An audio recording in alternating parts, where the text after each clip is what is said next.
விஜய் சொல்றாரு நேரடியா டிஎம்கேவுக்கும் டிவிகேவுக்கும் தான் போட்டி அப்படின்றாரு.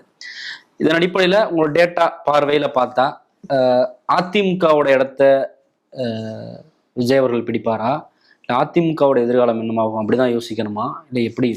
பாருங்க, எப்பவுமே எந்த புது கட்சி வந்தாலும் எந்த எதிர்கட்சி வந்தாலும் ஆளுங்கட்சிக்கு மேலதான் சொல்லுவாங்க. அதுல ஒன்றும் பெரிய இது கிடையாது, பெருசா எடுத்துக்கவே வேணாம்.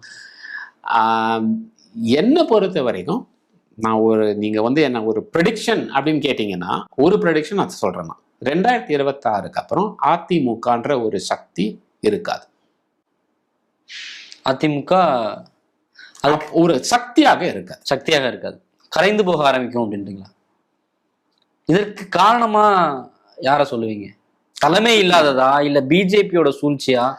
பல காரணங்கள் இருக்கலாம், அதெல்லாம் பல காரணங்கள் இருக்கலாம். ஓகே, அது ஆனா இதுதான் ரொம்ப தெளிவா தெரியுது. விஜய் சொல்ற